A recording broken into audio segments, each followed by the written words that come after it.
ഇന്നലെ ഗുരുതരമായൊരു പരാതി ആലപ്പുഴയിൽ നിന്ന് ഉയർന്നു വന്നു. പ്രസവം നിർത്തൽ ശസ്ത്രക്രിയക്കിടെ 31-കാരിയായ യുവതി മരിച്ച സംഭവത്തിൽ ആലപ്പുഴ വനിതാ ശിശു ആശുപത്രിക്കെതിരെ പരാതി കടുപ്പിക്കുകയാണ് ബന്ധുക്കൾ. ശസ്ത്രക്രിയക്കിടെ പിഴവുണ്ടായെന്നും ഗുരുതരാവസ്ഥയിലായ യുവതിയെ മെഡിക്കൽ കോളേജ് ആശുപത്രിയിലേക്ക് മാറ്റാൻ വൈകിയെന്നുമാണ് ആരോപണം.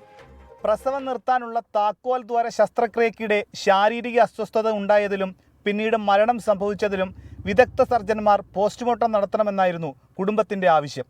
ആശയുടെ സഹോദരൻ അരുണും മറ്റു ബന്ധുക്കളും ആലപ്പുഴ ജില്ലാ കളക്ടറുടെ ഔദ്യോഗിക വസതിയിലെത്തി പരാതി നൽകി. കുടുംബത്തിന്റെ ആവശ്യം അംഗീകരിച്ച് ഒരു ഫോറൻസിക് സർജൻ, 2 പോലീസ് സർജൻ അടക്കം വിദഗ്ധ സംഘത്തെ പോസ്റ്റ്മോർട്ടത്തിന് നിയോഗിക്കാൻ കളക്ടർ നിർദ്ദേശം നൽകി.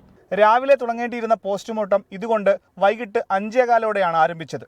ആശയുടെ മരണത്തിന് കാരണം വനിതാ ശിശു ആശുപത്രിയിലെ പിഴവെന്നാണ് ബന്ധുക്കളുടെ ആരോപണം. തീർച്ചയായും 100% ചികിത്സാ പിഴവ് തന്നെ, അത് ഞങ്ങൾക്ക് അറിയാം.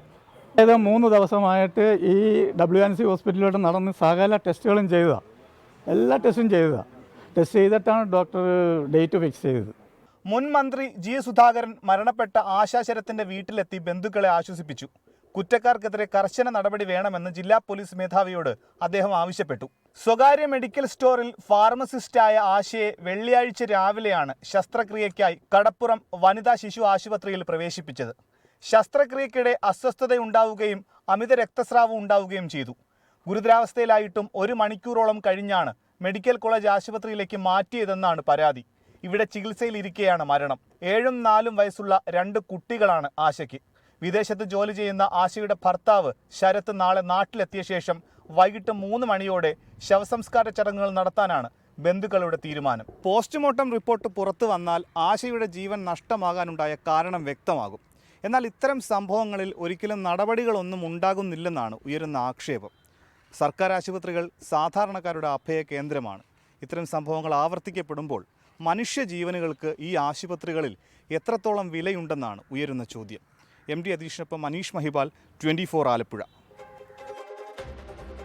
ചികിത്സാ പിഴവുണ്ടായി എന്ന ബന്ധുക്കളുടെ ആരോപണത്തിൽ ജില്ലാ കളക്ടർ തന്നെ ഇടപെട്ട് കഴിഞ്ഞു. വിദഗ്ധ ഡോക്ടേഴ്സിന്റെ സാന്നിധ്യത്തിൽ നടത്തിയ പോസ്റ്റ്മോർട്ടത്തിൽ കൂടുതൽ കാര്യങ്ങൾ വ്യക്തമാകും എന്ന് തന്നെയാണ് പ്രതീക്ഷ.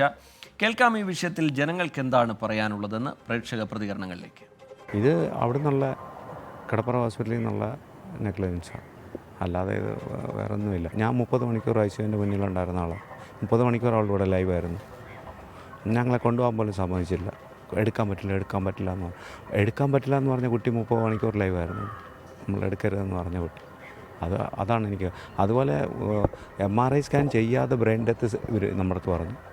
ആരുടെ ഭാഗത്താണ് തെറ്റെന്ന് നമുക്കറിയത്തില്ല. ആശുപത്രിക്കാരുടെയാണോ രോഗികളുടെയാണോ എന്ന് നമുക്കറിയത്തില്ല. ഇപ്പോൾ ഒരുപാട് കാരണങ്ങൾ ഇപ്പോൾ ഇവിടെയാണെങ്കിലും എവിടെയാണെങ്കിലും നമ്മൾ വാർത്തയിലും പേപ്പറിലും ഒക്കെ നമ്മൾ കേൾക്കുന്നുണ്ട്. പിന്നെ എന്താണെന്നുള്ളത് നമുക്ക് കാര്യം അറിയത്തില്ല. ഡോക്ടർമാരുടെയും കുറ്റം പറയാതിരിക്കാൻ പറ്റത്തില്ല. ഡോക്ടർമാരുടെയും കുറ്റം ഉണ്ടായിരിക്കും. അവരൊന്നും ഡോസിൻ്റെ കൂടുതലുണ്ടല്ലോ അങ്ങനെ സംഭവിച്ചത്. അത് സത്യമായിരിക്കും അല്ലേ.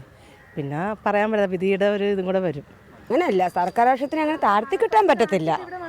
കാരണം നമ്മുടെ സാധാരണക്കാർക്ക് എന്തും കൊണ്ട് സർക്കാർ ആശുപത്രി തന്നെ നല്ലത്. കാരണം എല്ലാവരും വലിയ ആശുപത്രികളിൽ പോയിട്ട് അവസാനം അഭയം പ്രാപിക്കുന്നത് തീർച്ചയായും സർക്കാർ ആശുപത്രി തന്നെ ആയിരിക്കും.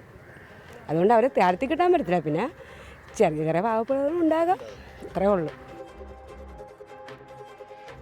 എന്തായാലും ഈ വിഷയത്തിൽ സമഗ്രമായ അന്വേഷണം നടക്കട്ടെ. ആരുടെ ഭാഗത്ത് ഏത് തലത്തിലാണ് വീഴ്ച വന്നത് എന്നുള്ള കാര്യങ്ങളൊക്കെ വിശദമായി പരിശോധിക്കട്ടെ.